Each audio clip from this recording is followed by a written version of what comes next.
छी, हाउ डर्टी! कितने गंदे लोग रहते हैं यहाँ पे। हाँ, कुछ गंदा लोग घर में आ गइल बड़ा, ऐसे घर अपवित्र हो गइल बा। त ई भइला कि गोबर से लिप पोत के पवित्र कर लिहल जा। हाँ दीदी, और ये गोबर तो दवाई के भी काम करेला ना।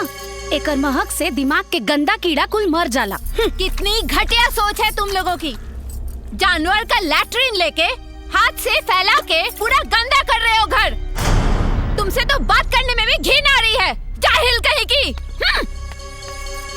बड़ी आई बताने वाली। जा जल्दी से जा। अब तुमके तो हम बतावतानी कि गोबर का चीज होखेला। चुनमुन, जल्दी आवा।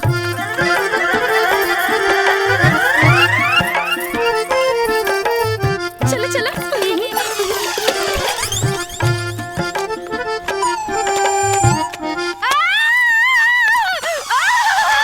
मुझे खुजली हो रही है, मैं क्या करूं? पानी। अरे बहना, क्या हुआ बहना? मुझे खुजली कुछ हो नहीं, रही पुलिस है। पुलिस बुलाओ, पुलिस बुलाओ। मैं क्या करूं? कॉल नहीं लग रहा। एम्बुलेंस एम्बुलेंस मंगाओ। और क्या हुआ बहना? मुझे खुजली हो अरे रही फायर है। ब्रिगेड को फोन लगाओ यार। तुम्हें मजाक सूझ रहा है। अरे यार, एक खुजली अरे त यार। गोबर लगवला से जाई ना। हाँ दीदी, लेकिन ई गोबर के छुई है कहाँ?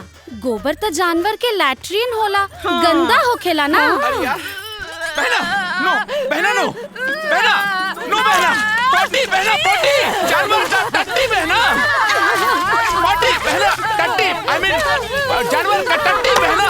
नो, क्या करूं मैं? बहना, चुप, अबे चुप। अरे बहना नो, don't do this बहना। अरे अबे हट में, अबे बहना, बहना ये रोक लो बहना। सब ठीक है बहना? दुल्हन, तू खाना काहे नहीं खैलुआ बहले? माई अरे उ घुमंतुआ के चक्कर में ते अपन खून काहे जराव तरी बिटिया? सवेरे से सांच हो गइल, ओकर कहीं पता चलल? हैं? अरे का भइल? का बताई कि का भाई? हम तो ओकरा से परेशान हो गल बानी जी। ई लड़की सवेरे से अन्न का दाना नहीं डलले मुंह में, हैं? बाकी ओ बहया के शरीर में न तो डर बा न तो लाज बा। अरे जब से निकम्मा गोधरा के चक्कर में पड़ल बा, तब से ये दिन पे दिन बिगड़ते जा रहल बा। देखत बाड़ी ससुर के नाती के कि कहवा बा, आज ओकर छठी के दूध याद करा दे। हाँ डार्लिंग, जल्दी बनाओ, बहुत भूख लगी है। हाँ बन गई, ले आओ तन।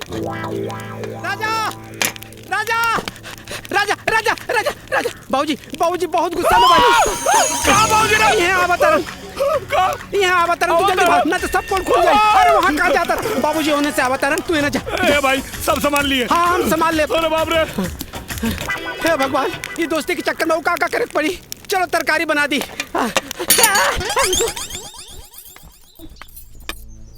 कहाँ रहले हरे?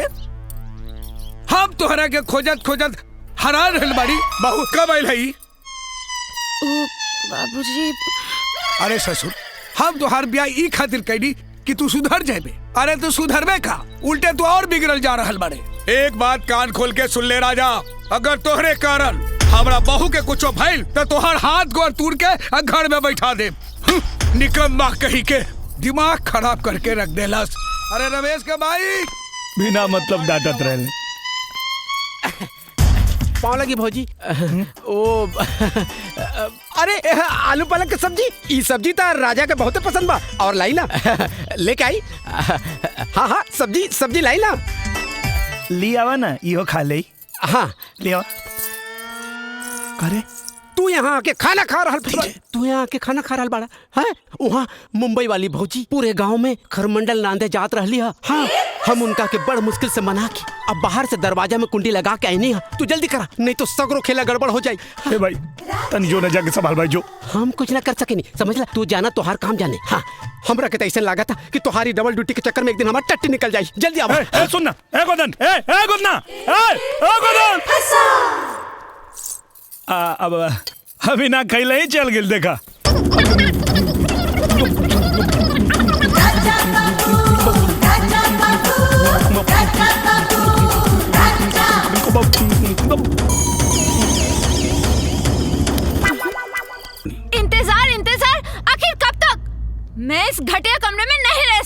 बहना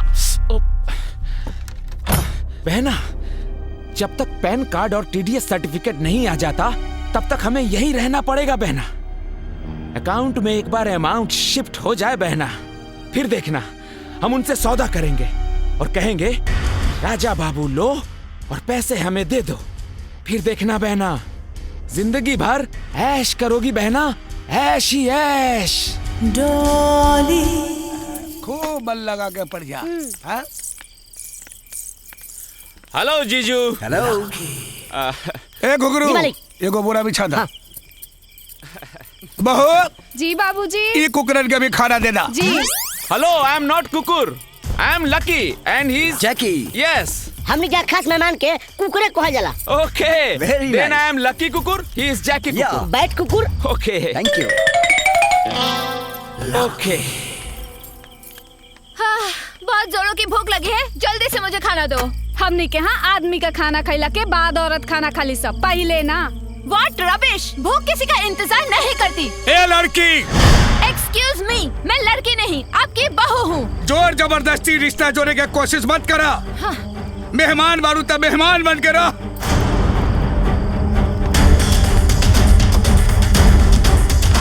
मैंने सुना है गांव में पति का जूठा खाना भी एक रिवाज है। लीजिए, खा लिया मैंने।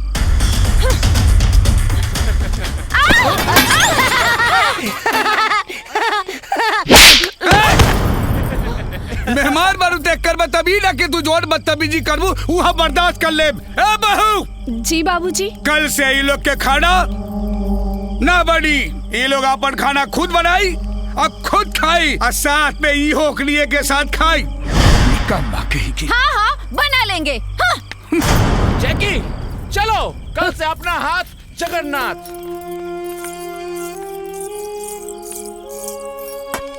देख ले आँख खोल के, एक उहा कि तोहरे सामने से तोरे मुंह के नेवाला लेके चल गई।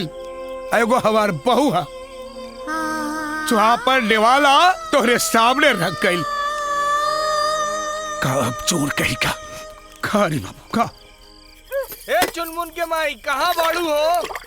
हाँ हाँ आवत हैं। इ मरद लोग के भी ना खाना खैला के बाद एक गो काम आवेला। उ लोग के का पता कि हम औरतन के खाना खैला के बाद भी बहुत सारा काम होला। हाँ तो दीदी आप जाई ना, हम कुल बर्तन धो देता नहीं। सच में जाई का? हाँ दीदी जाई ना। वैसे भी आज हमरो मन ना बहुत कच्चा कच्चा सा लगा था। जात बनी। हाँ कुसुम, तू चिंता मत करा, तोहरो के एक दिन ना देवर जी ऐसे ही परेशान करिया। अरे आओ तनी बाबा।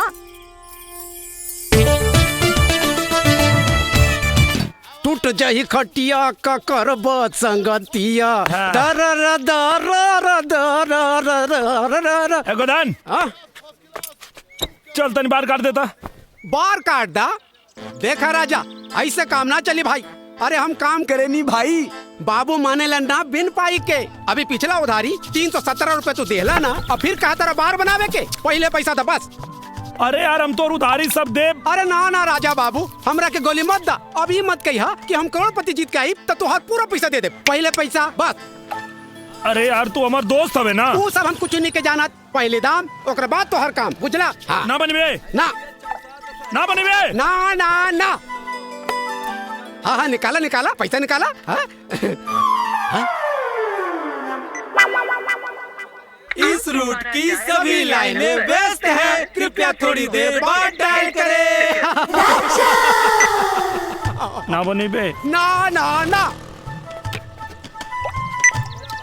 आपके द्वारा डायल किया गया नंबर कृपया थोड़ी देर बाद डायल करें।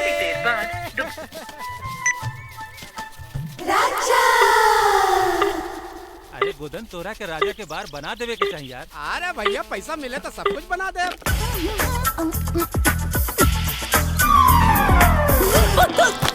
का मैडम, ओ दिन तो धोखा दे के भाग गइलू, लेकिन आज तो तोके हमरा के चुम्मा देवही के पड़ी। तो हम कहाँ मना करे तानी, आबो ले लो चुम्मा।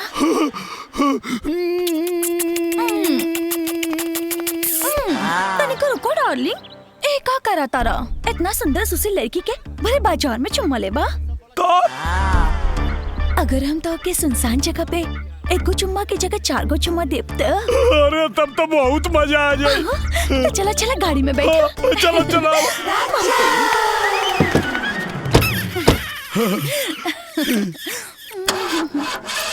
डार्लिंग, गाड़ी तो स्टार्ट ही नहीं के हो। तनी अकेले बाहर जाके गाड़ी के धक्का देके अपन मर्दान के दिखावा ना। कहा ना, देखा तू अकेले ठेल के चालू कर देता नहीं।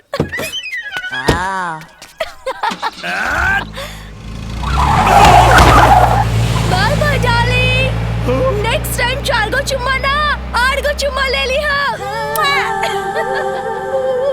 का भगवान, सुन ले बानी कि तू हर आदमी का मनोकामना जीवन में एक बार जरूर पूरा करेला। हमार करोड़पति बने के सपना तो पूरा कैला ना। कम से कम ऐसे वो चमचमा चीज हमारा झोली में डाल देता, जीवन सफल हो जाए प्रभु। Hello hello, who's there? Hello, may I know who's calling? Hello hello hello hello hello. नमस्कार, मैं बनूंगा करोड़पति से मैं शीतल बोल रही हूँ। मैं बनूंगा करोड़पति। Hello, what's your good name? गुद्देम ना, हम गोदन बोलता नहीं देवी जी, राजा के दोस्त। फ्रेंड रवो 2 मिनट रुकी, हम अभी राजा के फोन देता नहीं। चलो चलो चलो। राजा राजा राजा, ये देखो फोन करोड़पति में लाग गइल बा। हां देखो, मजाक नहीं कर। भगवान की कसम भाई, सचो में। हेलो नमस्कार, मैं बनूंगा करोड़पति से मैं शीतल बोल रही हूँ। हाँ देवी, बोली। मैं आपसे एक सवाल करूंगी जिसका उत्तर देने के लिए आपको सिर्फ 30 सेकंड्स दिए जाएंगे। क्या आप उत्तर देने के लिए तैयार हैं? अरे आप एकदम तैयार हैं। पूछी। ठीक है। अरे यार फोन लग गया करोड़पति में। अरे जल्दी पूछी। आपका सवाल है, ऐसी कौन सी मछली है जिसका वजन 10 हाथियों के बराबर होता है? आपके ऑप्शंस हैं A shark, B whale, C rohu, D star. And your time starts now. का भाई? अरे काका भाई, हमें सब का होता। अरे राजा जी।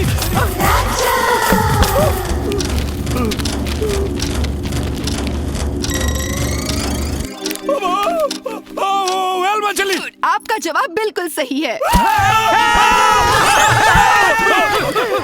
हेलो मालिक, हम चुना गए। क्या मतलब हमार चयन हो गई? नहीं मिस्टर राजा, अभी नहीं। ये चयन की पहली प्रक्रिया थी। दूसरी प्रक्रिया में सही जवाब देने वाले लाखों प्रतियोगियों में से 10 भाग्यशाली प्रतियोगियों का चयन होगा। अच्छा। अगर आपका नाम उन 10 भाग्यशाली प्रतियोगियों में शामिल होगा तो आपको बहुत जल्द सूचित कर दिया जाएगा। अच्छा। अब आप अपना मोबाइल नंबर और पूरा पता लिखवाइए। हाँ लिखी। राजकुमार उर्फ राजा बाबू, ग्राम तड़वा, पोस्ट बसेवा, जिला गाजीपुर। अब पिन नंबर 275205।